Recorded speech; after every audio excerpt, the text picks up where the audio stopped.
இந்த வீடியோவில் நம்ம பார்க்க போகிற டாபிக் தேர்விற்கு எதிர்பார்க்கப்படும் 1000 முக்கியமான நாட்களில் ஒரு 200 கொஸ்டின் பார்க்க போகிறது பார்ட் 1 வீடியோ. சரி, என்னென்ன டாபிக் பார்க்க போகிறோன்னு பாருங்கள். 2025 நீ சிலபஸ் பேஸ்டு முகவுரை, 5 ஆண்டு திட்டங்கள், சரக்கு மற்றும் சேவை வரி, பஞ்சாயத்து ராஜ் அமைப்பு, அரசியலமைப்பு பெறப்பட்ட நாடுகள். ஸோ ரொம்ப முக்கியமான டாபிக். இது பார்த்தீங்கன்னா மேக்ஸிமம் புக்கில் இம்பார்ட்டன்ட் பாயிண்ட்ஸ் கவர் ஆகிருக்காது, அவுட் ஆஃப் சிலபஸில் தான் கவர் ஆகிருக்கும். ஸோ புக்கெலாம் நீங்கள் கம்ப்ளீட்டாக ப்ரிப்பேர் பண்ணதுக்கப்புறம் இந்த வீடியோ பாருங்கள், உங்களுக்கு யூஸ்ஃபுல்லாக இருக்கும். இதுக்கான பிடிஎஃப் நான் வந்து அப்லோட் பண்ணிடுறேன். இதுக்கு முன்னாடி மெட்டீரியல்ஸ் வாங்க எல்லாருக்கும் ஃப்ரீயாகவே அப்லோட் பண்ணுவோம். இதுக்கப்புறம் வர இந்த ஒரு 2000 கொஸ்டின்ஸை நான் இப்போ நீவாக போடுவேன். ஸோ அதெல்லாம் பார்த்தீங்கன்னா நான் ஃப்ரீயாகவே அப்லோட் பண்ணுவேன். மெட்டீரியல்ஸ் வேணுங்கிறவங்க வாங்கிக்கோங்க. ஸோ டெஸ்ட் பேட்ச் சொல்லியிருந்தேன் 50 ருபீஸ் தான். டெஸ்ட் பேட்ச் உங்களுக்கு வேணும்னா இந்த டுமாரோலேருந்து ஸ்டார்ட் பண்ணுறோம் டெஸ்ட் பேட்ச். அதில் ஜாயின் பண்ணுறவங்க ஜாயின் பண்ணிக்கோங்க. மெட்டீரியல்ஸ் பார்த்தீங்கன்னா டோட்டலாக 100 ருபீஸ் தான். ஸோ இதுக்கப்புறம் சென்ட் பண்ணுற எல்லா மெட்டீரியல் நான் ஃப்ரீயாக சென்ட் பண்ணுவேன். வாட்ஸ்அப் நீங்கள் கான்டாக்ட் பண்ணி ஜாயின் பண்ணிக்கலாம். ஸோ டெலிகிராம் ஐடி பார்த்தீங்கன்னா நான் டிஸ்கிரிப்ஷனில் மென்ஷன் பண்ணிக்கிறேன். ஸோ அதை பார்த்து ஜாயின் பண்ணிக்கோங்க. ஸோ நீ சிலபஸ் பார்த்தீங்கன்னா இந்த டாபிக்ஸ்லாம் தெரியாமல் நீங்கள் எக்ஸாமுக்கே போகக்கூடாது. ஸோ ரொம்ப முக்கியமான டாபிக் முகவுரை, 5 ஆண்டு திட்டங்கள், சரக்கு மற்றும் சேவை வரி, பஞ்சாயத்து ராஜ் அமைப்பு, அரசியலமைப்பு பெறப்பட்ட நாடுகள். ஸோ இப்போ இந்த பார்ட் வீடியோவில் இந்த 5 டாப்பிக்லேருந்து இம்பார்ட்டன்டான பாயிண்ட்ஸ் பார்ப்போம். ஸோ எல்லாருமே பிரிண்ட் போட்டு வச்சுக்கோங்க. நான் குரூப்பில் அப்லோட் பண்ணுறேன், அது ஒரு பிரிண்ட் ஒன்று போட்டு வச்சுக்கோங்க. ஃபஸ்ட்டு பாருங்கள், நம்ம முகவுரையில் இருக்க முக்கியமான நாட்கள் பார்ப்போம். முதல் வினா பாருங்கள், முகவுரையை உருவாக்கியவர் யார்? முகவுரையை உருவாக்கியவர் ஜவஹர்லால் நேரு. முகவுரையை உருவாக்கியவர் ஜவஹர்லால் நேரு. இந்திய அரசியலமைப்பின்படி முகவுரை எத்தனை முறை திருத்தப்பட்டுள்ளது? இந்திய அரசியலமைப்பின்படி முகவுரை ஒரு முறை திருத்தப்பட்டுள்ளது. இது பார்த்தீங்கன்னா 42வது சட்ட திருத்தம். அதிகமாக திருத்தப்பட்ட சட்ட திருத்தம் குட்டி அரசியலமைப்பு. 42வது சட்ட திருத்தம் 1976. இந்திய அரசியலமைப்பின்படி முகவுரை ஒரு முறை திருத்தப்பட்டுள்ளது. 42வது சட்ட திருத்தம் 1976. ஜவஹர்லால் நேரு எப்போது தனது குறிக்கோள் தீர்மானத்தை அரசியல் நிர்ணய சபையில் கொண்டு வந்தார்? பார்த்தீங்கன்னா ஆன்சர் டிசம்பர் 13, 1946. ஜவஹர்லால் நேரு குறிக்கோள் தீர்மானத்தை அரசியல் சபையில் கொண்டு வந்தது டிசம்பர் 13, 1946. அரசியல் நிர்ணய சபையால் நேருவின் குறிக்கோள் தீர்மானம் எப்போது ஏற்றுக்கொள்ளப்பட்டது? ஜனவரி 22, 1947. அரசியல் நிர்ணய சபையால் நேருவின் குறிக்கோள் தீர்மானம் ஏற்றுக்கொள்ளப்பட்டது ஜனவரி 22, 1947. இந்திய மக்களாகிய நாம் என்ற சொற்களுடன் இந்திய அரசியலமைப்பின் எந்த பகுதி தொடங்குகிறது? இந்திய மக்களாகிய நாம். ஆன்சர் முகவுரை. ஸோ ஆப்ஷன் பார்த்தீங்கன்னா அடிப்படை உரிமை, அடிப்படை கடமை அந்த மாதிரி கேட்பாங்க. இந்திய மக்களாகிய நாம் என தொடங்குவது முகவுரை. முதன்முறையாக முகவுரையுடன் ஆரம்பிக்கப்பட்ட அரசியலமைப்பு. ஆன்சர் அமெரிக்க அரசியலமைப்பு. முதன்முறையாக முகவுரையுடன் ஆரம்பிக்கப்பட்ட அரசியலமைப்பு அமெரிக்க அரசியலமைப்பு. முகவுரையின் மொழி எங்கிருந்து பெறப்பட்டது? முகவுரையின் மொழி பெறப்பட்ட நாடு கேட்டாங்கன்னா ஆஸ்திரேலியா. முகவுரையின் மொழி ஆஸ்திரேலியா. பெருபாரி வழக்கு நடந்த ஆண்டு எது? பெருபாரி வழக்கு நடந்த ஆண்டு 1960ஆம் ஆண்டு. ஸோ இந்த வழக்கு பார்த்தீங்கன்னா முகவுரை இந்திய அரசியலமைப்பின் ஒரு பகுதி அல்ல என்பதற்காக நடத்தப்பட்ட வழக்கு. பெருபாரி வழக்கு நடைபெற்ற ஆண்டு 1966. முகவுரை இந்திய அரசியலமைப்பின் ஒரு பகுதி அல்ல என்பதற்காக நடத்தப்பட்ட வழக்கு. கேசவானந்த பாரதி வழக்கு எப்போது நடைபெற்றது? ஆன்சர் 1973. கேசவானந்த பாரதி வழக்கு 1973. இது பார்த்தீங்கன்னா முகவுரை இந்திய அரசியலமைப்பின் ஒரு பகுதி என்பதற்காக நடத்தப்பட்ட வழக்கு. கேசவானந்த பாரதி வழக்கு 1973. முகவுரை இந்திய அரசியலமைப்பின் ஒரு பகுதி என்பதற்காக நடத்தப்பட்டது. எஸ்ஆர் பொம்மை வழக்கு எந்த ஆண்டு நடைபெற்றது? எஸ்ஆர் பொம்மை வழக்கு நடைபெற்ற ஆண்டு 1994. ஸோ இது பார்த்தீங்கன்னா முகவுரை இந்திய அரசியலமைப்பின் ஒரு பகுதி என்பதற்காக நடத்தப்பட்டது. எஸ்ஆர் பொம்மை வழக்கு 1994. முகவுரை இந்திய அரசியலமைப்பின் ஒரு பகுதி. எல்ஐசி வழக்கு நடந்த ஆண்டு எது? எல்ஐசி வழக்கு நடந்த ஆண்டு 1995. ஸோ இதுவும் பார்த்தீங்கன்னா அரசியலமைப்பின் ஒரு பகுதியை முகவுரை என்பதற்காக நடத்தப்பட்ட வழக்கு. எல்ஐசி வழக்கு 1995. முகவுரை இறையாண்மை உடைய மக்களாட்சி குடியரசின் ஜாதகம் என கூறியவர் யார்? முகவுரை இறையாண்மை உடைய மக்களாட்சி குடியரசின் ஜாதகம் என கூறியவர் யார்? Answer KM Munshi. முகவுரை இறையாண்மை உடைய மக்களாட்சி குடியரசின் ஜாதகம் என கூறியவர் KM முன்சி.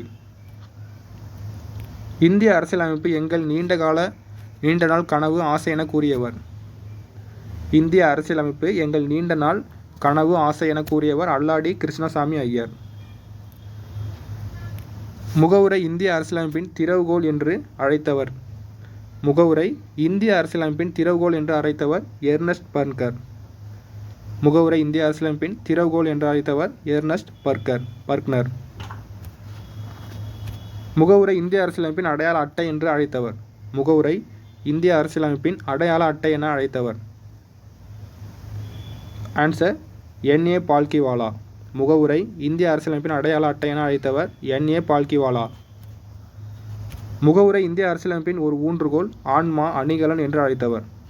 முகவுரை இந்திய அரசியலமைப்பின் ஊன்றுகோல் ஆன்மா அணிகலன் என்று அழைத்தவர் தாகூர்தாஸ் பார்கவா.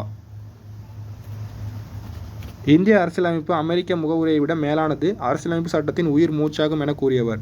இந்திய அரசியலமைப்பு அமெரிக்க முகவுரையை விட மேலானது, அரசியலமைப்பு சட்டத்தின் உயிர் மூச்சாகும் என கூறியவர் நீதிபதி இதயத்துல்லா. ஸோ நீதிபதியாக இருந்துட்டு குடியரசுத் தலைவராக பணியாற்றியிருப்பார் நீதிபதி இதயத்துல்லா. 42வது சட்ட திருத்தத்தின்படி எத்தனை வாசகங்கள் சேர்க்கப்பட்டன? 42வது சட்ட திருத்தத்தின்படி எத்தனை வாசகங்கள் சேர்க்கப்பட்டன? 3 வாசகங்கள். சமதர்மம், சமய சார்பின்மை, ஒருமைப்பாடு. ஸோ பார்த்தீங்கன்னா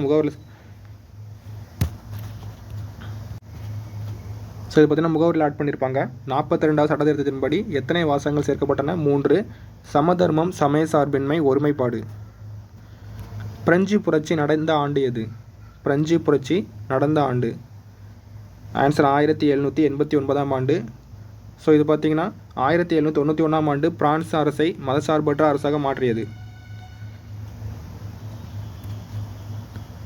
முகவுரையில் காணப்படும் சுதந்திரம், சமத்துவம் மற்றும் சகோதரத்துவம் ஆகிய சொற்றொடர்கள் எங்கிருந்து பெறப்பட்டது? முகவுரையில் காணப்படும் சுதந்திரம், சமத்துவம், சகோதரத்துவம். ஆன்சர் பிரெஞ்சு புரட்சி 1789 பார்த்தோம். முகவுரையில் காணப்படும் சுதந்திரம், சமத்துவம், சகோதரத்துவம் பிரெஞ்சு புரட்சியிலிருந்து பெறப்பட்டது. பார்த்தீங்கன்னா ஆன்சர் 1789ஆம் ஆண்டு நடந்த பிரெஞ்சு புரட்சி. எந்த ஆண்டு 42வது சட்ட திருத்தம் மேற்கொள்ளப்பட்டது? 1976 42வது சட்ட திருத்தம்.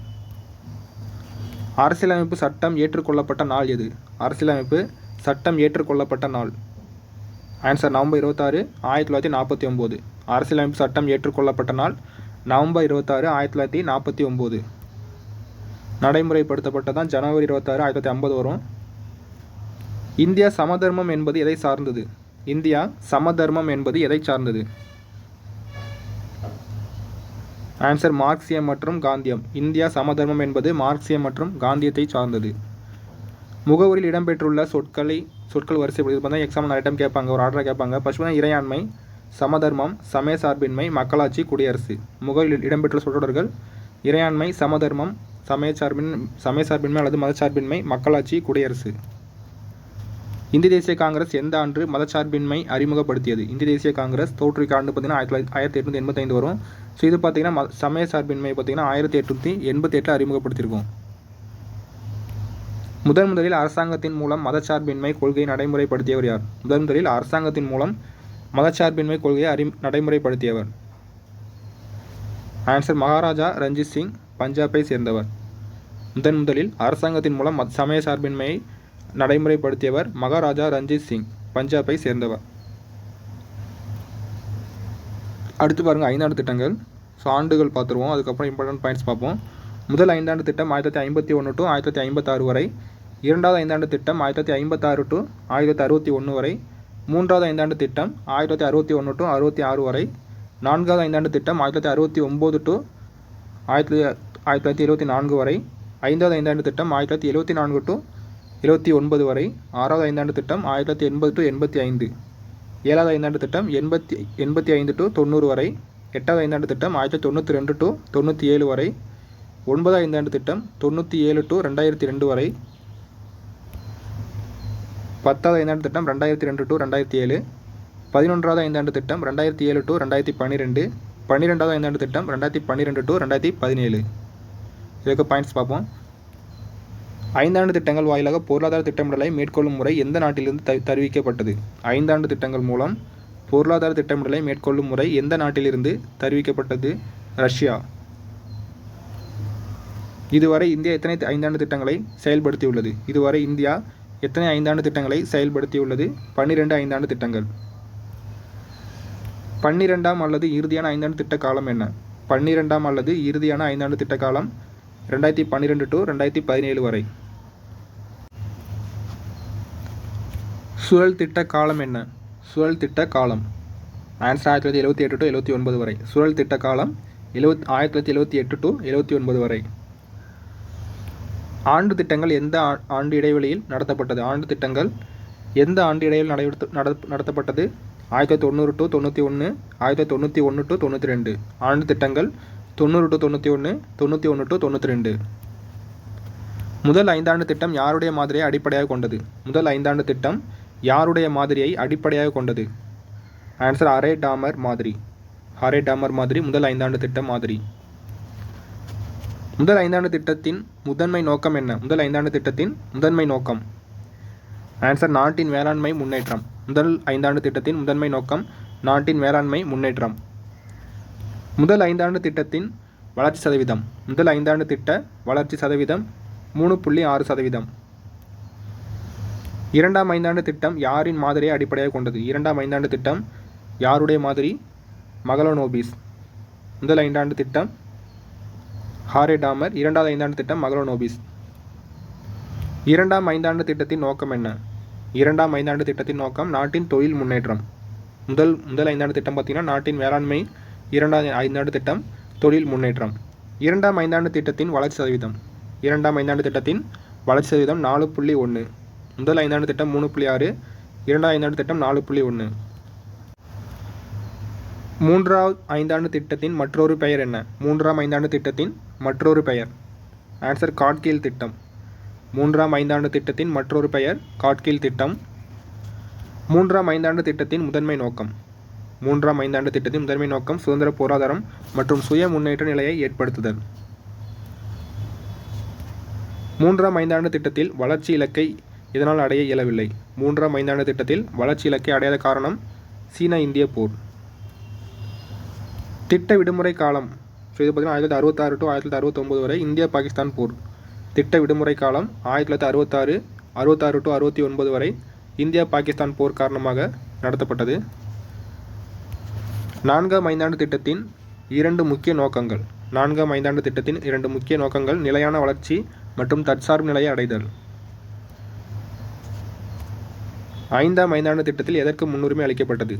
ஐந்தாம் ஐந்தாண்டு திட்டத்தில் முன்னுரிமை பார்த்திங்கன்னா வேளாண் தொழில் துறை மற்றும் சுரங்க தொழில். ஐந்தாம் ஐந்தாண்டு திட்டத்தின் முதன்மை நோக்கம் வேளாண் தொழில்துறை மற்றும் சுரங்க தொழில். ஐந்தாம் ஐந்தாண்டு திட்டத்தின் வளர்ச்சி சதவீதம். ஐந்தாம் ஐந்தாண்டு திட்டத்தின் வளர்ச்சி சதவீதம் 4.8% வெற்றி. ஐந்தாம் ஐந்தாண்டு திட்டத்திற்கான முன்வரைவு யாரால் தயாரிக்கப்பட்டது? ஐந்தாம் ஐந்தாண்டு திட்டத்திற்கான முன்வரைவு டிபி தார் என்பவரால் தயாரிக்கப்பட்டது. ஆறாம் ஐந்தாண்டு திட்டத்தின் அடிப்படை நோக்கம் என்ன? ஆறாம் ஐந்தாண்டு திட்டத்தின் அடிப்படை நோக்கம் வறுமை ஒழிப்பு மற்றும் தொழில்துறை சார்பு. ஸோ இது பார்த்திங்கன்னா ஹரிபி ஹட்டாவோ என அழைக்கப்படும். இந்த ஆறாம் ஐந்தாண்டு திட்டத்தின் லட்சியம் பார்த்திங்கன்னா வறுமை ஒழிப்பு, ஹரிபி ஹட்டாவோ. ஆறாம் ஐந்தாண்டு திட்டம் எந்த திட்டத்தை அடிப்படையாக கொண்டது? ஆறாம் ஐந்தாண்டு திட்டம் எந்த திட்டத்தை அடிப்படையாக கொண்டது? ஆன்சர் முதலீட்டு திட்டம். ஆறாம் ஐந்தாண்டு திட்ட வளர்ச்சி இலக்கை, அதாவது வளர்ச்சி இலக்கு பார்த்திங்கன்னா 5.2%. இது விட எவ்வளவு சதவீதம் எட்டப்பட்டது? ஸோ ஆன்சர் பார்த்திங்கன்னா 5.7%. டார்கெட் பார்த்திங்கன்னா 5.2%. ஆறாம் ஐந்தாண்டு திட்டம் எட்டப்பட்டது 5.7%. ஏழாம் ஐந்தாண்டு திட்டத்தின் நோக்கம் என்ன? ஏழாம் ஐந்தாண்டு திட்டத்தின் நோக்கம் ஆன்சர் பார்த்திங்கன்னா தன்னிறைவு பொருளாதாரத்தை உருவாக்குதல் மற்றும் ஆக்கப்பூர்வமான வேலைவாய்ப்பை வழங்குதல். ஏழாம் ஐந்தாண்டு திட்டத்தின் முதன்மை நோக்கம் தன்னிறைவு பொருளாதாரத்தை உருவாக்குதல் மற்றும் ஆக்கப்பூர்வமான வேலைவாய்ப்பை வழங்குதல். முதன்முறையாக பொதுத்துறைக்கு மேலாக எந்த ஐந்தாண்டு திட்டத்தில் தனியார் துறைக்கு முன்னுரிமை வழங்கப்பட்டது? முதன்முறையாக பொதுத்துறைக்கு மேலாக எந்த ஐந்தாண்டு திட்டத்தில் தனியார் துறைக்கு முன்னுரிமை வழங்கப்பட்டது? ஏழாம் ஐந்தாண்டு திட்டம். எந்த ஐந்தாண்டு திட்டத்தை நடைமுறைப்படுத்த இயலாததால் ஓராண்டு திட்டங்கள் உருவாக்கப்பட்டது? ஆன்சர் எட்டாம் ஐந்தாண்டு திட்டம். எந்த ஐந்தாண்டு திட்டத்தை நடைமுறைப்படுத்த இயலாததால் ஓராண்டு திட்டங்கள் உருவாக்கப்பட்டது? எட்டாம் ஐந்தாண்டு திட்டம். புதிய பொருளாதார கொள்கை அறிமுகப்படுத்தப்பட்டது எந்த ஐந்தாண்டு திட்ட காலம்? புதிய பொருளாதார கொள்கை அறிமுகப்படுத்தப்பட்ட ஐந்தாண்டு திட்ட காலம் பார்த்திங்கன்னா எட்டாவது ஐந்தாண்டு திட்ட காலம். ஸோ ஆண்டு பார்த்திங்கன்னா 1992 டு 97. எட்டாம் ஐந்தாண்டு திட்ட வளர்ச்சி சதவீதம் என்ன? எட்டாம் ஐந்தாண்டு திட்ட வளர்ச்சி சதவீதம் 6.8%. 6.8%. சமூக நீதியுடன் கூடிய சமமான வளர்ச்சிக்கு எந்த ஐந்தாண்டு திட்டத்தில் முக்கிய கவனம் கொடுக்கப்பட்டது? சமூக நீதியுடன் கூடிய சமமான வளர்ச்சிக்கு எந்த திட்டத்தில் முக்கிய கவனம் கொடுக்கப்பட்டது? 9ஆம் ஐந்தாண்டு திட்டக்கால். சமூக நீதியுடன் கூடிய சமமான வளர்ச்சி 9ஆம் ஐந்தாண்டு திட்டம். 2012ஆம் ஆண்டில் வறுமை விகிதத்தை 15% குறைக்க குறிக்கோளை கொண்டிருந்த 5 திட்டம். 2012ஆம் ஆண்டில் வறுமை விகிதத்தை 15% குறைக்க குறிக்கோளை கொண்டிருந்த 5 திட்டம் 10ஆம் 5 திட்டம். விரைவான மற்றும் அதிகமான உள்ளடக்கிய வளர்ச்சி என்பது எத்திட்டத்தின் நோக்கம். விரைவான மற்றும் அதிகமான உள்ளடக்கிய வளர்ச்சி என்பது எத்திட்டத்தின் நோக்கம். ஆன்சர் 11ஆம் 5 திட்டம். விரைவான மற்றும் அதிகமான வளர்ச்சி. இது பார்த்தீங்கன்னா 11ஆம் 5 திட்டம். விரைவான மற்றும் அதிகமான உள்ளடக்கிய நிலையான வளர்ச்சி என்பது எத்திட்டத்தின் நோக்கம். ஸோ இது பார்த்தீங்கன்னா 12ஆம் 5 திட்டம். ஸோ இதுக்கு முன்னாடி பார்த்தது பார்த்தீங்கன்னா விரைவான மற்றும் அதிகமான உள்ளடக்கிய வளர்ச்சி. இது பார்த்தீங்கன்னா விரைவான மற்றும் அதிகமான உள்ளடக்கிய நிலையான வளர்ச்சி 12ஆம் 5 திட்டம். இந்திய பொருளாதாரத்தை வளர்ப்பதற்கான திட்டங்களை வடிவமைப்பதற்காக திட்டக்குழு நிறுவப்பெற்ற ஆண்டு. இந்திய பொருளாதாரத்தை வளர்ப்பதற்கென திட்டங்களை வடிவமைக்க திட்டக்குழு நிறுவப்பட்ட ஆண்டு 1950ஆம் ஆண்டு. இந்திய அரசு 5 திட்டங்களை நிறுத்திவிட்டு அதற்கு பதிலாக எதன் மூலம் பொருளாதார திட்டமிட முடிவு செய்துள்ளது? சிறுவன் நிதி ஆயோக். ஸோ மோடி ஆட்சியில் கொண்டு வருவாங்க. இந்திய அரசு 5 திட்டங்களை நிறுத்திவிட்டு அதற்கு பதிலாக எதன் மூலம் பொருளாதாரத்தை திட்டமிட முடிவு செய்துள்ளது? நிதி ஆயோக். பொருளாதார திட்டமிடலின் நோக்கம் வரையறுக்கப்பட்ட அளவிலான டேஸ் விரும்பிய இலக்குகளை அடைவதாகும். இதனால் வளங்களை திறம்பட பயன்படுத்தி விரும்பிய இலக்குகளை அடைவதாகும் பொருளாதார திட்டமிடல். முதலாவது 5 திட்டத்திற்காக முன்மொழியப்பட்ட மொத்த முதலீடு எவ்வளவு? முதலாவது 5 முன்மொழியப்பட்ட மொத்த முதலீடு 3870 கோடி. 11வது 5 திட்டத்தில் பொருளாதார வளர்ச்சி எத்தனை கோடியை தாண்டியது? 11வது 5 திட்டத்தில் பொருளாதார வளர்ச்சி 36.44 லட்சம் கோடியை தாண்டியது. 2வது மற்றும் 6வது 5 திட்டங்களுக்கு இடைப்பட்ட காலத்தில் மொத்த திட்ட முதலீடுகளில் பொதுத்துறையின் பங்கு டேஸ் முதல் டேஸ் விழுக்காடு வரை இருந்தது. 2வது மற்றும் 6வது 5 திட்டங்களுக்கு இடைப்பட்ட காலத்தில் மொத்த திட்ட முதலீடுகளில் பொதுத்துறையின் பங்கு இது பார்த்தீங்கன்னா 60% முதல் 70% வரை இருந்தது 2 மற்றும் 6வது 5 திட்டங்களுக்கு. பொருளாதார முன்னேற்றத்தை அடைவதற்கு கனரக தொழிற்சாலைகளுக்கு முக்கியத்துவம் வழங்கிய திட்டம் எது? பொருளாதார முன்னேற்றத்தை அடைவதற்கு கனரக தொழிற்சாலைகளுக்கு முக்கியத்துவம் வழங்கிய திட்டம் 2ஆம் மற்றும் 5 திட்டம். முதலாவது 5 திட்டத்தில் 6% இருந்த தொழில்துறையின் பங்கு 2வது 5 பின்னர் எத்தனை சதவீதமாக உயர்ந்தது? முதல் 5 திட்டத்தில் பார்த்தீங்கன்னா 6% இருந்த தொழில்துறையின் பங்கு 2வது 5 பின்னர் எத்தனை சதவீதமாக உயர்ந்தது? 24% உயர்ந்தது தொழில்துறை பங்கு. எரிபொருள் மின்சக்திக்கான முதலீடு ஒதுக்கீடு முதல் எத்தனை 5 திட்டங்களில் மிக குறைவாக இருந்தது? எரிபொருள் மின்சக்திக்கான முதலீட்டு ஒதுக்கீடு முதல் எத்தனை 5 திட்டங்களில் மிக குறைவாக இருந்தது? முதல் 4 பார்த்தீங்கன்னா குறைவாக தான் இருந்தது. எரிபொருள் மின்சக்திக்கான முதலீடு ஒதுக்கீடு. முதல் 2 5 திட்டங்கள் மிதமான வளர்ச்சியை இலக்காக கொண்டிருந்ததால் பொருளாதார நிபுணர்கள் இந்த வளர்ச்சி விகிதத்தை எவ்வாறு அழைத்தனர்? முதல் 2 5 திட்டங்களில் மிதமான வளர்ச்சி இருந்ததால் பொருளாதார நிபுணர்கள் இந்த வளர்ச்சி விகிதத்தை எவ்வாறு அழைத்தனர்? இந்து வளர்ச்சி விகிதம்.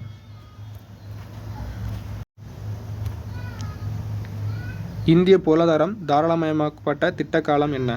சிறுவன் 8வது 5 திட்டம். இந்திய பொருளாதாரம் தாராளமயமாக்கப்பட்டது 8வது 5 திட்டம். எந்த திட்ட காலத்திற்கு பிறகு அனைவரும் உள்ளடக்கிய நியாயத்துடன் கூடிய நீண்டகால வளர்ச்சிக்கு அதிக முக்கியத்துவம் வழங்கப்பட்டு வருகிறது? சிறுவன் 8வது 5 திட்டம். எந்த திட்ட காலத்திற்கு பிறகு அனைவரையும் உள்ளடக்கிய நியாயத்துடன் கூடிய நீண்டகால வளர்ச்சிக்கு அதிக முக்கியத்துவம் வழங்கப்பட்டு வருகிறது? 8வது 5 திட்டத்திலிருந்து. அடுத்து பாருங்கள், பஞ்சாயத்து ராஜ் அமைப்பு. இது பார்த்தீங்கன்னா ஏகப்பட்ட எக்ஸாம் கேட்டது. பல்வந்த்ராய் மேத்தா குழு பார்த்தீங்கன்னா எப்போது நியமிக்கப்பட்டதுன்னா 1956. ஸோ இது அறிக்கை தாக்கல் பண்ணது பார்த்தீங்கன்னா 1957 தாக்கல் பண்ணியிருப்பாங்க. இது ரொம்ப முக்கியமான பாயிண்ட். பல்வந்த்ராய் மேத்தா குழு நியமிக்கப்பட்டது 1956. அசோக் மேத்தா குழு 1977. ஜிவிகே ராவ் குழு 1985. எல்எம் சிங்வி குழு 1986. ஸோ பார்த்தீங்கன்னா பஞ்சாயத்து ராஜ் அந்த திருத்தம் கொண்டதுக்காக நியமிக்கப்பட்டிருக்கும். 4 குழுமே ரொம்ப முக்கியமானது. பல்வந்த்ராய் மேத்தா குழு 1956, அசோக் மேத்தா குழு 1977, ஜிவிகே ராவ் குழு 1985, எல்எம் சிங்வி குழு 1986. இந்திய அரசியலமைப்பு பஞ்சாயத்து அமைப்பு பற்றி கூறும் விதி எது? இந்திய அரசியலமைப்பு பஞ்சாயத்து ராஜ் பற்றி கூறும் அமைப்பு. ஸோ விதி பார்த்தீங்கன்னா விதி 40. பஞ்சாயத்து ராஜ் அமைப்பு பற்றி குறிப்பிடும் விதி 40. பல்வந்த்ராய் மேத்தா குழு தனது அறிக்கையை சமர்ப்பித்த ஆண்டு எது? பல்வந்த்ராய் மேத்தா குழு தனது அறிக்கையை சமர்ப்பித்த 1957. ஸோ இது எப்போ ஆரம்பிச்சிருப்பாங்க? 1956. அறிக்கை சமர்ப்பித்தது 1957. உள்ளாட்சி அரசாங்கம் எத்தனை வகைப்படும்? உள்ளாட்சி அரசாங்கம் 2 வகைப்படும். நகர்ப்புற உள்ளாட்சி, கிராமப்புற உள்ளாட்சி. பல்வந்த்ரா மேத்தா குழுவின் பொருள் பதிந்த பரிந்துரைகளை தேசிய வளர்ச்சிக் குழு முழுமையாக ஏற்றுக்கொண்ட நாள். பல்வந்த்ரா மேத்தா குழுவின் பொருள் பதிந்த பரிந்துரைகளை தேசிய வளர்ச்சிக் குழு முழுமையாக ஏற்றுக்கொண்டது 1959 ஜனவரி. பல்வந்த்ரா மேத்தா குழு பரிந்துரை செய்த 3 அடுக்கு உள்ளாட்சி அரசாங்கங்கள்: கிராம பஞ்சாயத்து, ஊராட்சி ஒன்றியங்கள், மாவட்ட ஊராட்சிகள். பல்வந்த்ரா மேத்தா குழு பரிந்துரை செய்த 3 அடுக்கு உள்ளாட்சி: கிராம பஞ்சாயத்து, ஊராட்சி ஒன்றியங்கள், மாவட்ட ஊராட்சிகள். 1959 அக்டோபர் 2 இந்தியாவில் முதல் பஞ்சாயத்து ராஜ் எந்தெந்த மாநிலத்தில் தொடங்கப்பட்டது? 1952 அக்டோபர் 2 இந்தியாவில் முதல் பஞ்சாயத்து ராஜ் தொடங்கப்பட்ட மாநிலங்கள் ராஜஸ்தான் மற்றும் ஆந்திர பிரதேசம். 20 ஆண்டுகால கிராமப்புற வளர்ச்சியை ஆராய்வதற்காக 1977 டிசம்பர் மாதம் அமைக்கப்பட்ட குழு எது? 20 ஆண்டுகால கிராமப்புற வளர்ச்சியை ஆராய 1977 டிசம்பர் மாதம் அமைக்கப்பட்ட குழு அசோக் மேத்தா குழு. இது காரணம் கேட்டாங்கன்னா அந்த அசோக் குழு நியமிக்கப்பட்டது 20 ஆண்டுகால கிராமப்புற வளர்ச்சியை ஆராய்வதற்கு. 3 அடுக்கு பஞ்சாயத்து ராஜ் முறைக்கு பதிலாக 2 அடுக்கு முறை அமைக்கப்பட வேண்டும் என பரிந்துரை செய்த குழு எது? 3 அடுக்கு பஞ்சாயத்து ராஜ் முறைக்கு பதிலாக 2 அடுக்கு முறை அமைக்கப்பட வேண்டும் என பரிந்துரை செய்த குழு அசோக் மேத்தா குழு. 1977. SC/ST அவர்களது மக்கள் தொகைக்கு ஏற்ப பிரதிநிதித்துவம் பெற வேண்டும் என பரிந்துரை செய்த குழு. SC/ST அவர்களது மக்கள் தொகைக்கு ஏற்ப பிரதிநிதித்துவம் பெற வேண்டும் என பரிந்துரை செய்த குழு அசோக் மேத்தா குழு. 1977 நியமிக்கப்பட்டது. கர்நாடகா, மேற்கு வங்காளம், ஆந்திர பிரதேசம் ஆகிய மாநிலங்களில் புதிய பஞ்சாயத்து ராஜ் முறையை நடைமுறைப்படுத்திய குழு. கர்நாடகா, மேற்கு வங்காளம், ஆந்திர பிரதேசம் ஆகிய மாநிலங்களில் புதிய பஞ்சாயத்து ராஜ் முறையை நடைமுறைப்படுத்திய குழு அசோக் மேத்தா குழு. 1977 நியமிக்கப்பட்டது. திட்ட ஆணையத்தால் நியமிக்கப்பட்ட குழு எது? திட்ட ஆணையத்தால் நியமிக்கப்பட்ட குழு GVK ராவ் குழு. இந்த ஆண்டு பார்த்தீங்கன்னா 1985ஆம் ஆண்டு GVK ராவ் குழு. திட்ட ஆணையத்தால் நியமிக்கப்பட்ட குழு GVK ராவ் குழு. 1985. LM சிங்வி தலைமையில் எத்தனை உறுப்பினர் கொண்ட குழு அமைக்கப்பட்டது? LM சிங்வி தலைமையில் எத்தனை உறுப்பினர்கள் கொண்ட குழு அமைக்கப்பட்டது? 8 உறுப்பினர்கள். இது ஆண்டு பார்த்தீங்கன்னா 1986ஆம் ஆண்டு. 86. LM சிங்வி தலைமையில் குழு அமைக்கப்பட்டது 1986. 8 உறுப்பினர்கள். பஞ்சாயத்து ராஜ் நிறுவனங்களின் பிரச்சனைகளை தீர்ப்பதற்காக ஒவ்வொரு மாநிலத்திலும் நீதி தீர்ப்பாயங்கள் ஏற்படுத்தப்பட வேண்டும் என பரிந்துரை செய்த குழு LM சிங்வி குழு. சமகால இந்திய வரலாற்றில் எந்த சட்டம் மாபெரும் மாற்றத்தை ஏற்படுத்தியது, குறிப்பிடத்தக்க தீர்ப்பு முனையாக இருந்தது? சமகால இந்திய வரலாற்றில் எந்த சட்டம் மாபெரும் மாற்றத்தை ஏற்படுத்தியது, குறிப்பிடத்தக்க தீர்ப்பு முனையாக இருந்தது? 73வது சட்ட திருத்தம். இது பார்த்தீங்கன்னா 1992 மேற்கொள்ளப்பட்டது பஞ்சாயத்து ராஜ் சட்டம். 73வது சட்ட திருத்தம் 1992 பஞ்சாயத்து ராஜ் சட்டம். அரசியல் சாசன விதி 73வது அரசியல் திருத்த சட்டத்தினால் அரசியலமைப்பில் சேர்க்கப்பட்டது. அரசியல் சாசன விதி 244B 73வது சட்ட திருத்தத்தால் அரசியலமைப்பில் சேர்க்கப்பட்டது. தமிழ்நாட்டில் பஞ்சாயத்து ராஜ் சட்டம் எந்த ஆண்டு அறிமுகப்படுத்தப்பட்டது? தமிழ்நாட்டில் பஞ்சாயத்து ராஜ் சட்டம் 1958இல் அறிமுகப்படுத்தப்பட்டது. 1986ஆம் ஆண்டில் மக்களாட்சி மற்றும் மேம்பாட்டிற்காக பஞ்சாயத்து நிறுவனங்களை புத்துயிர்ப்பிக்க அமைக்கப்பட்ட குழு எது? 1986 பஞ்சாயத்து ராஜ் குழு பார்த்தீங்கன்னா LM சிங்வி குழு. இதுக்கு முன்னாடி GVK ராவ் குழு 1985 வந்திருக்கும். 1956 பார்த்தீங்கன்னா பல்வந்த்ரா மேத்தா குழு வந்திருக்கும். 1977 அசோக் மேத்தா குழு. நமக்கு 1986 LM சிங்வி குழு. இந்திய அரசியலமைப்பின் எப்பகுதி பஞ்சாயத்துக்களை பற்றியதாகும்? இந்திய அரசியலமைப்பின் எப்பகுதி பஞ்சாயத்துக்களை பற்றியதாகும்? 9வது பகுதி பஞ்சாயத்து பற்றியது. பஞ்சாயத்து ராஜ் அமைப்பின் கீழ்நிலை எது? பஞ்சாயத்து ராஜ் அமைப்பின் கீழ்நிலை கிராம சபை. பஞ்சாயத்து ராஜ் அமைப்பின் கீழ்நிலை கிராம சபை. உள்ளாட்சி தேர்தலில் பெண்களுக்கான இடஒதுக்கீடு 33%. உள்ளாட்சி தேர்தலில் பெண்களுக்கான இடஒதுக்கீடு 33%. எந்த அரசியலமைப்பு திருத்தம் நகர்பாலிகா சட்டம் என அறியப்படும் 3 வகையான நகராட்சி அமைப்புகள் அமைய வழிவகை செய்தது? 74வது சட்ட திருத்தம் 1992. எந்த அரசியல் அமைப்பு திருத்தம் நகர்பாலிகா சட்டம் என அறியப்படும் 3 வகையான நகராட்சி அமைப்புகள் அமைய வழிவகை செய்தது? 74வது சட்ட திருத்தம் 1992.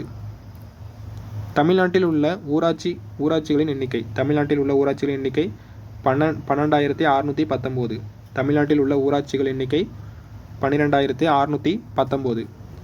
எந்த குழுவின் அறிக்கை பஞ்சாயத்து ராஜ் முறையின் மகாசாசனம் என்று அழைக்கப்படுகிறது?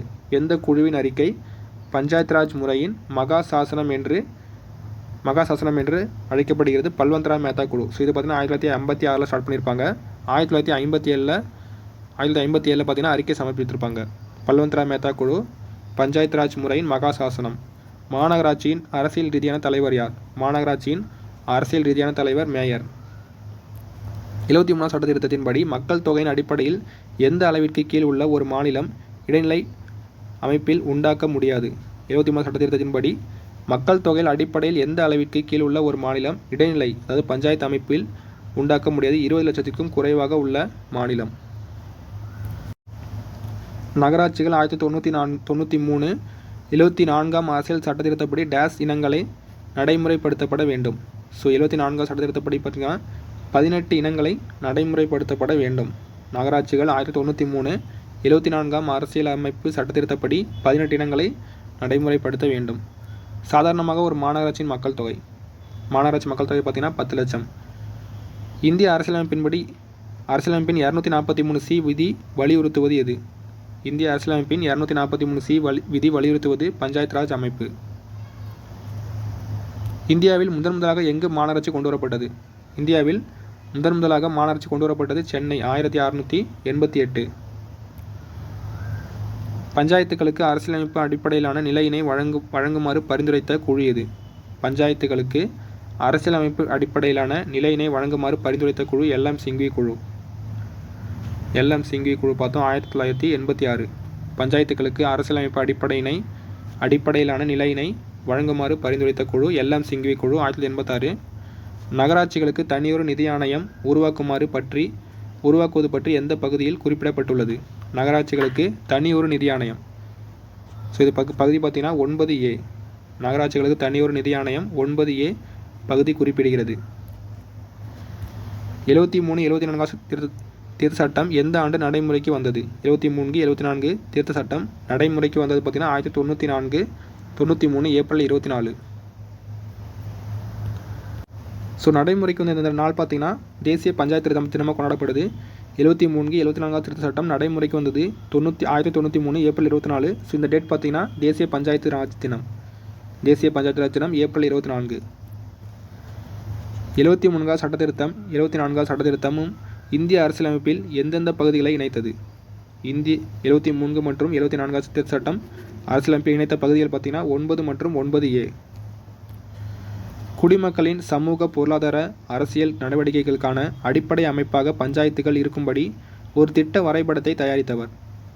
ஆன்சர் சர்மா நாராயணன். குடிமக்களின் சமூக பொருளாதார அரசியல் நடவடிக்கைகளுக்கு அடிப்படையான அமைப்பாக பஞ்சாயத்துகள் இருக்கும்படி ஒரு திட்ட வரைபடத்தை தயாரித்தவர் சர்மா நாராயணன். பஞ்சாயத்து ராஜ் அமைப்புகள் கிராமங்களிலிருந்து நகரங்கள் வரை கட்டமைக்கப்பட வேண்டும் என்பது யாருடைய திட்டம்? காந்தியடிகளின் திட்டம். பஞ்சாயத்து ராஜ் அமைப்புகள் கிராமங்களிலிருந்து நகரங்கள் வரை கட்டமைக்கப்பட வேண்டும் என்பது காந்தியடிகள் திட்டம். 1992 நாடாளுமன்றத்தில் அறிமுகப்படுத்தப்பட்ட 73-74 திருத்த சட்டம் மசோதா எந்த ஆண்டு இரு அவைகளிலும் நிறைவேறியது? அதாவது மாநிலங்களவை மக்களவை 1993 நிறைவேறியது. 1992 அறிமுகப்படுத்தப்பட்ட 73-74 சட்ட திருத்தம் மாநிலங்களவை மக்களவையில் நிறைவேறிய ஆண்டு 1993. நகராட்சியை நிர்வாகம் செய்ய அரசால் நியமிக்கப்படுபவர்? நகராட்சியை நிர்வாகம் செய்ய அரசால் நியமிக்கப்படுபவர் நகராட்சி ஆணையர். அரசு எத்தனை உறுப்பினர்களை நியமன முறையில் நகரசபைக்கு நியமிக்கலாம்? அரசு எத்தனை உறுப்பினர்களை நியமன முறையில் நகரசபைக்கு நியமிக்கலாம்னா அதிகபட்சம் 3 உறுப்பினர்கள். ரிப்பன் பிரபுவின் 1882ஆம் ஆண்டு தீர்மானத்தின்படி ஒதுக்கப்பட்ட துறைகள் யார் வசம் இருக்கும்? ரிப்பன் பிரபுவின் 1882ஆம் ஆண்டு தீர்மானத்தின்படி ஒதுக்கப்பட்ட துறைகள் ஆளுநர் வசம் இருக்கும். பெரியார் ஈவே ராமசாமி அவர்கள் டேசாம் ஆண்டில் இருந்து பல ஆண்டுகள் ஈரோடு நகராட்சியின் பெருந்தலைவராக பதவி வகித்தார். 1917 பதவி வகித்திருப்பார் பெரியார் ஈவே ராமசாமி ஈரோட்டின் நகராட்சியின் பெருந்தலைவராக. அக்டோபர் 2, 1959 ராஜஸ்தான் மாநிலம் நகவூரில் பஞ்சாயத்து ராஜுக்கான அடிக்கலை நாட்டியவர் யார்? அக்டோபர் 2, 1959 பண்டித ஜவஹர்லால் நேரு. ஃபஸ்ட்டு ராஜஸ்தான் மாநிலத்தில் நாட்டிருப்பார் நகவூர். நகராட்சிகளில் பதவி வழி உறுப்பினராக இருப்பவர் யார்? நகராட்சிகளில் பதவி வழி உறுப்பினர் தொகுதி சட்டமன்ற உறுப்பினர். அந்த தொகுதி சட்டமன்ற உறுப்பினர் பதவி வழி உறுப்பினர். மாவட்ட ஊராட்சியின் மக்கள் தொகை வரம்பு என்ன? மாவட்ட ஊராட்சியின் மக்கள் தொகை வரம்பு 50,000 பேர். சுதந்திரத்திற்கு பிறகு இந்தியாவின் பரவலாக்கப்பட்ட அதிகார அமைப்பு இருத்தல் வேண்டும். கிராமப்புற பஞ்சாயத்துகளுக்கு ஆளுகையில் பொறுப்புகள் அளிக்கப்பட வேண்டும் என்று வலியுறுத்தியவர் காந்தியடிகள். சுதந்திரத்திற்கு பிறகு இந்தியாவின் பரவலாக்கப்பட்ட அதிகார அமைப்பு இருத்தல் வேண்டும். கிராமப்புற பஞ்சாயத்துகளுக்கு ஆளுகையில் பொறுப்புகள் அளிக்கப்பட வேண்டும் என்று வலியுறுத்தியவர் காந்தியடிகள். இதன் மூலம் ஒரு மாவட்டத்திற்கு திட்ட அறிக்கை தயார் செய்யப்படுகிறது. மாவட்டத்திற்கு திட்ட அறிக்கை தயார் செய்யப்படுவது மாவட்ட திட்டக்குழுவின் மூலம். சமூக மேம்பாட்டு திட்டம் தொடங்கப்பட்ட ஆண்டு 1952. சமூக மேம்பாட்டு திட்டம் 1952. மதராஸ் கிராம பஞ்சாயத்து சட்டம் இயற்றப்பட்டது 1950. மதராஸ் கிராம பஞ்சாயத்து சட்டம் 1950. மாநகராட்சி ஆணையர் யாரால் நியமிக்கப்படுகிறார்? மாநகராட்சி ஆணையர் யாரால் நியமிக்கப்படுகிறார்னா அந்த மாநில அரசால் நியமிக்கப்படுகிறார்.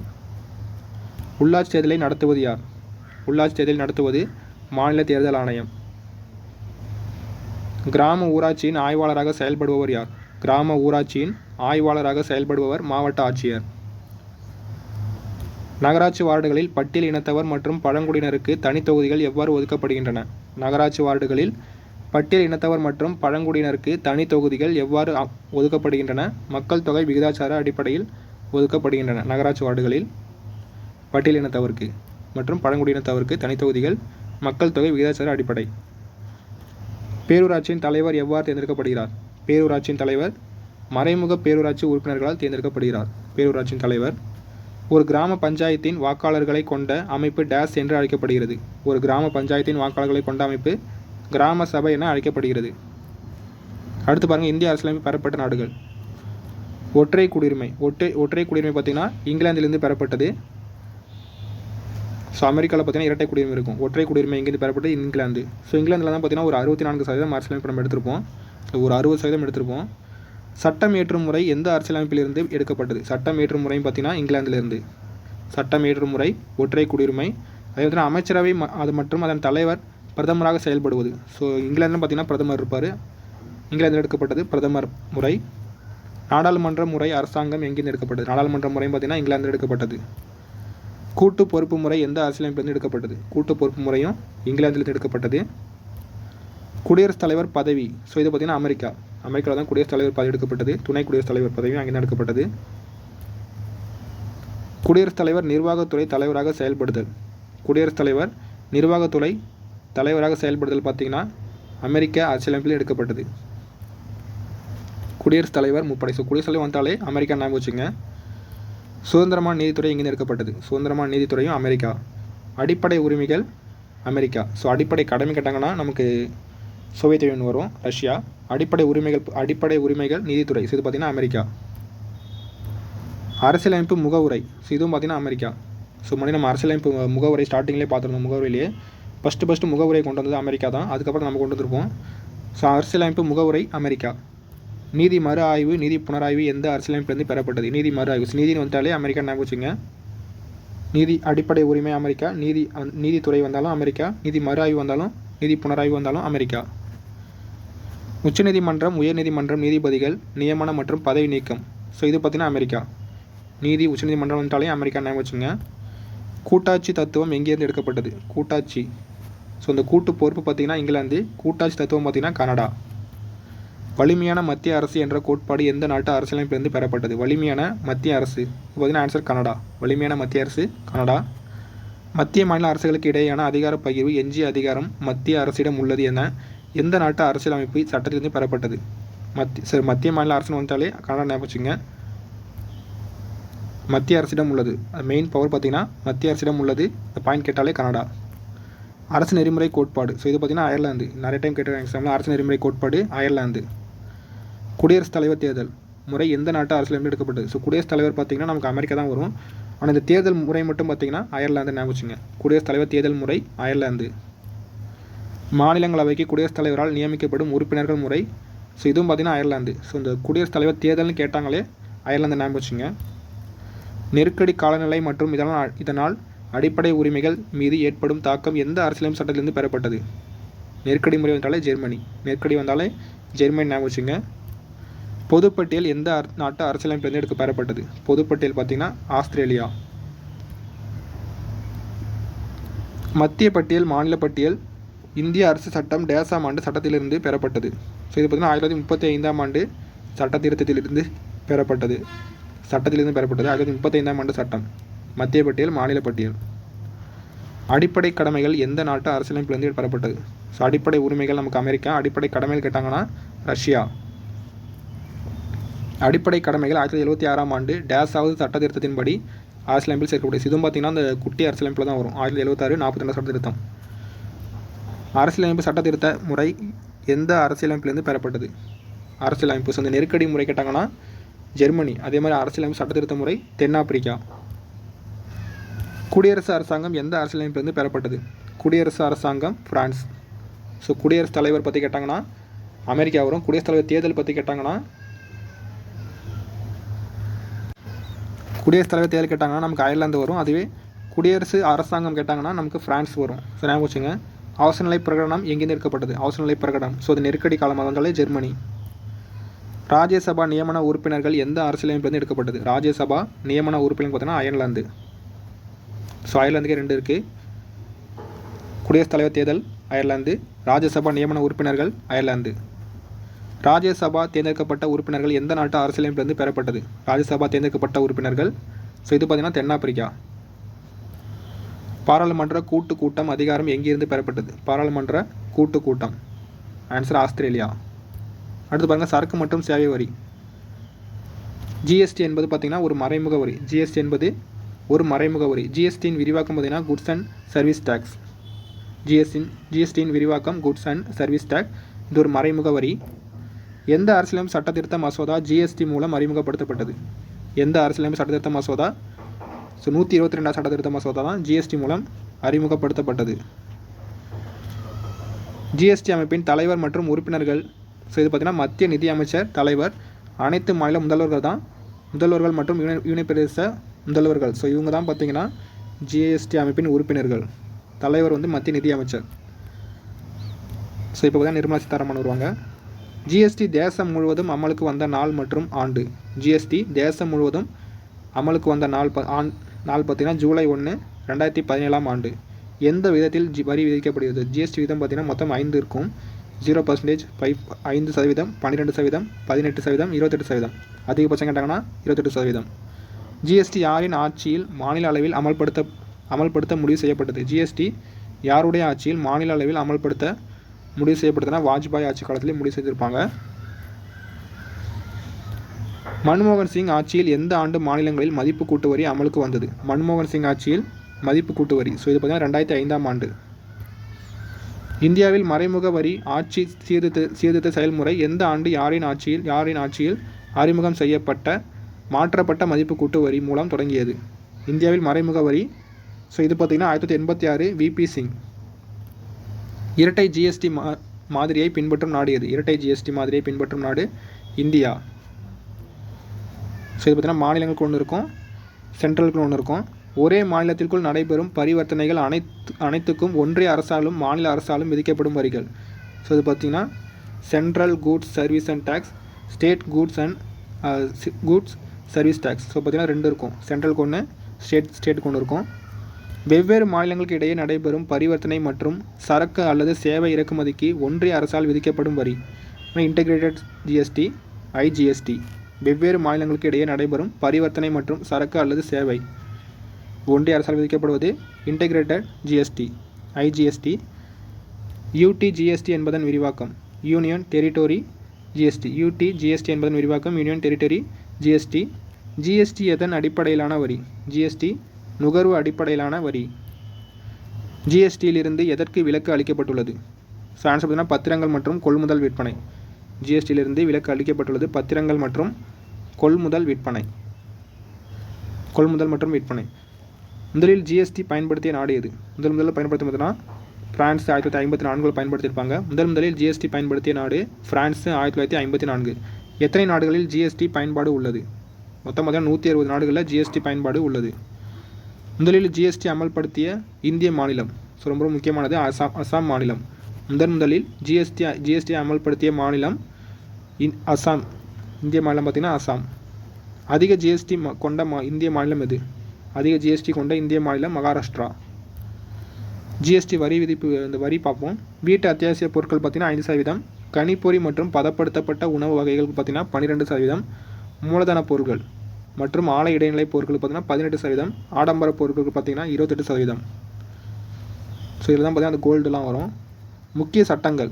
சிறப்பு பொருளாதார மண்டல கொள்கை பார்த்தீங்கன்னா 2000 ஆண்டு கொண்டு வரப்பட்டது. புதிய பன்னாட்டு வாணிப கொள்கை 2015.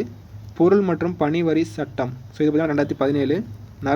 நரசிம்மம் கமிட்டி பார்த்தீங்கன்னா 1991. ஜிஎஸ்டி வரம்புக்குள் வருபவை எவை? ஜிஎஸ்டி வரம்புக்குள் வருபவை கலால் வரி.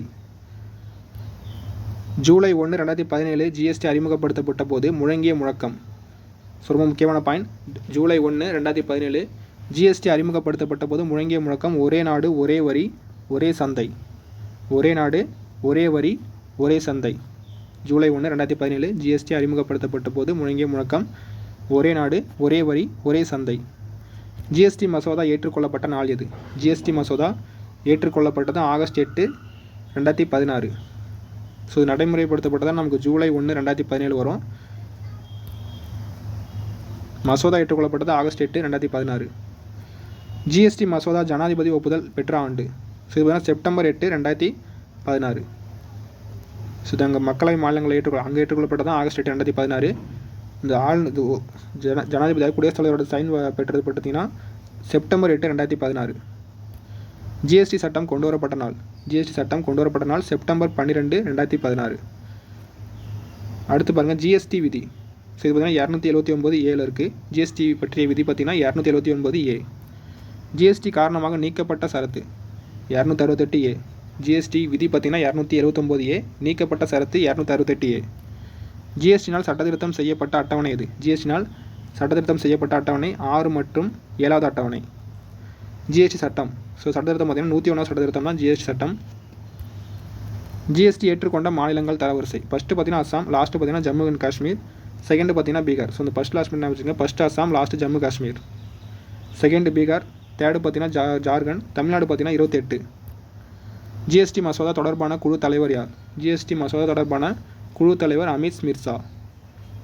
ஜிஎஸ்டி மசோதா தொடர்பான குழு தலைவர் அமித் மிர்சா. ஜிஎஸ்டி விளம்பர தூதராக நியமிக்கப்பட்டவர் அமிதாப் பச்சன். ஜிஎஸ்டி விளம்பர தூதராக நியமிக்கப்பட்டவர் அமிதாப் பச்சன். ஜிஎஸ்டி கவுன்சிலின் முதல் கூட்டத்தொடர் செப்டம்பர் 22, 23, 2016. ஜிஎஸ்டி கவுன்சிலின் முதல் கூட்டத்தொடர் செப்டம்பர் 22, 23, 2016 நடைபெற்றது. ஜிஎஸ்டியின் கீழ் கொண்டு வரப்படாத பொருட்கள். ஜிஎஸ்டியின் கீழ் கொண்டு வரப்படாத பொருட்கள் பார்த்திங்கன்னா ஆல்கஹால், கச்சா எண்ணெய், உயர் வகை டீசல், இயற்கை எரிவாயு, விமான எரிபொருள், மின்சாரம். ஸோ இதெல்லாம் பார்த்திங்கன்னா ஜிஎஸ்டியின் கீழ் கொண்டு வரப்படாத பொருட்கள். ஸோ நம்ம ஆல்ரெடி பார்த்தா விதிவிலக்கு அளிக்கப்பட்டது பார்த்திங்கன்னா அந்த பத்திரத்தை கொடுத்துருப்பாங்க. ஸோ கீழ் வராத பொருட்கள் ஆல்கஹால், கச்சா எண்ணெய், உயர் வகை டீசல், இயற்கை எரிவாயு, விமான எரிபொருள், மின்சாரம். இந்தியாவில் ஏற்றுமதி பொருட்களுக்கு ஜிஎஸ்டி பார்த்திங்கன்னா கிடையாது. இந்தியாவில் ஏற்றுமதி பொருட்களுக்கு கிடையாது, ஆனால் இறக்குமதி பொருட்களுக்கு உண்டு. ஜிஎஸ்டி ஏற்படுத்தப்பட காரணம் பார்த்திங்கன்னா அரசு வருவாய் பார்த்திங்கன்னா அதனால் அதிகரிக்கும். ஜிஎஸ்டியிலிருந்து எத்தனை பொருட்களுக்கு வரி விலக்கு வழங்க தமிழகம் முயற்சி செய்கிறது? 69 பொருட்களுக்கு தமிழகம் முயற்சி செய்கிறது. ஜிஎஸ்டி சட்டம் இயற்றப்பட்ட நாள் 12/4, 2017. ஸோ நடைமுறை பார்த்திங்கன்னா 2017 ஜூலை 1. சட்டம் இயற்றப்பட்ட நாள் 12/4, 2017. வருமான வரி என்பது நேரடி வரி. ரிசர்வ் வங்கியின் கணக்கீட்டு ஆண்டு. ஸோ ஏப்ரல் 1 முதல் மார்ச் 31 வரை ரிசர்வ் வங்கியின் கணக்கீட்டு ஆண்டு. இந்தியாவில் வேளாண்மை வருமானம் என்பது இது பார்த்திங்கன்னா முழுவதும் வரி விலக்கிற்கு உட்பட்டது. இந்தியாவில் வேளாண்மை வருமானம். ஸோ இது மட்டும் பார்த்திங்கன்னா முழுவதும் வரி விலக்கிற்கு உட்பட்டது வேளாண்மை வருமானம். ஸோ கொஸ்டின்ஸ் கம்ப்ளீட் ஆகிடுச்சு.